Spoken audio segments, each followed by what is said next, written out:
Hello दोस्तों, स्वागत है मिस्टर गोलोबा चैनल पे। और आज हम बात करेंगे ममता बनर्जी की टीएमसी पार्टी में क्या टूट चल रही है और टूट के बाद से अभी क्या लेटेस्ट अपडेट है। तो वीडियो को लास्ट तक पढ़ें और चैनल को लाइक एंड सब्सक्राइब कर लें, तो सारी अपडेट यहाँ से आपको मिलेगी पश्चिम बंगाल की राजनीति की। स्टार्ट करते हैं। पश्चिम बंगाल की राजनीति में सियासी मिसाल थमने का नाम नहीं ले रहा है। अगर हम बात करें दोस्तों, तो देखिए, बरासात के सांसद ककोली घोष जो कि ऑलरेडी टीएमसी छोड़ चुकी है, 20 बागी सांसदों में उसका नाम था। उनका क्या कहना है कि जो अब टीएमसी से अलग हो चुकी है, उन्होंने ममता बनर्जी के काम करने के तरीके को एक डिक्टेटरशिप बताया, तानाशाही बताया। अकॉर्डिंग टू दैट उन्होंने क्या बताया, पार्टी में अभिषेक बनर्जी के बढ़ते तत्व पर नाराजगी जताई है।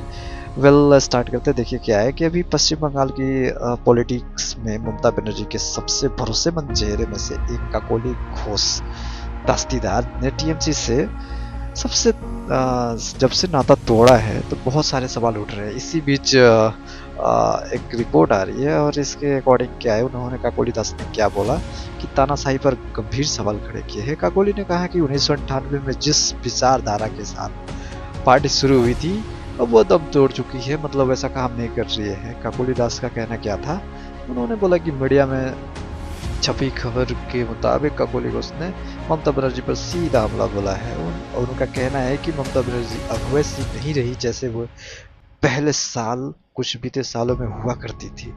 बट देखिए, उन्होंने बताया कि उन्होंने लंबे समय तक ममता का ध्यान खींचने की कोशिश की और उन्हें गलतियों के बारे में आगाह भी किया।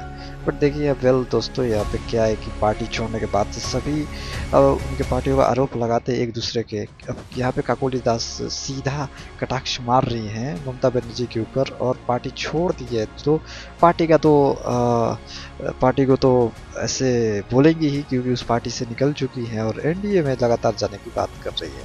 देखिए क्या है कि उनका कहना है कि ममता बनर्जी के उनकी बातें सुनने के बजाय उन्हें लगातार नज़रअंदाज किया, उनका कहना था काकोली घोष का, और उनका अपमान किया। काकोली के अनुसार ममता का रवैया अब इतना बदल गया है कि उन्हें किसी सलाह या फीडबैक से कोई फर्क नहीं पड़ता है। वे अब पूरी तरह से बदलाव या सुधार की गुंजाइश से बाहर हो चुकी है। उन्होंने अभिषेक बनर्जी को भी क्या कहा, तो देखिए, वो अभिषेक बनर्जी के ऊपर उन्होंने बोला कि पार्टी में अभिषेक बनर्जी के बढ़ते प्रभाव पर काकोली ने बेकाबी से जवाब दिया। उन्होंने कहा कि अभिषेक बनर्जी तो अभी अभी पार्टी में आए हैं और उनको क्या तजुर्बा है। वो ऐसी बातें कह के उन्होंने अभिषेक बनर्जी को अकेला जिम्मेदार मानने के बजाय पूरी कारपोरेट संस्कृति को दोष दिया। देखिए, काकोली का दावा है कि पार्टी अब जन सेवा का माध्यम न रहकर एक ऐसी मशीन बन गई है जहां वरिष्ठ नेताओं की अनदेखी की जाती है। बहुत सारी ऐसे कमेंट किए गए काकोली दास के द्वारा। बट मेरा ये सवाल है, आप लोग इसे कमेंट में करके बताएं कि ये कभी टीएमसी की एक बहुत बड़ी प्रबल दावेदार नेता हुआ करती थी, लेकिन आज टीएमसी के साथ इनका ऐसा क्या है, दुश्मनी ऐसी क्या हो गई कि पॉलिटिकल वॉर शुरू हो गया और ये टीएमसी को इतने ज़्यादा जिम्मेदार ठहराने लगी। ये नेता भी गजब के पलटवार होते हैं, तो ये देखने को मिल रहा है। पार्टी के इस कॉर्पोरेट कल्चर के पुराने निष्ठावान नेताओं का देखने को मिलता है। वैसे आपने ये देखा ही कि अभी तक बंगाल के इस चुनाव इलेक्शन में कैसे टीएमसी की पूरी खात्मा देखने को मिला और पूरी की पूरी तरह यहाँ पे टूट चुकी है। 20 बागी संसद ऑलरेडी एनसीपी ज्वाइन कर चुके हैं, जिसमें कि नेशनल सिटीजन पार्टीज थी, जो कि देखने को मिला। जब आप वीडियो में जाके देख सकते हैं, बंगाल पॉलिटिक्स के रूप में। देखिए, उधर टीएमसी के बागी गुटों में शामिल सांसदों ने national citizen party of India में विलय कर लिया है और उन्होंने बीजेपी के नेतृत्व वाले एनडीए गठबंधन का समर्थन करने की घोषणा की है। काकोली ने स्पष्ट किया कि यह बदलाव सत्ता के सुख के लिए नहीं, बल्कि बंगाल के विकास और कानून व्यवस्था की बहाली के लिए है।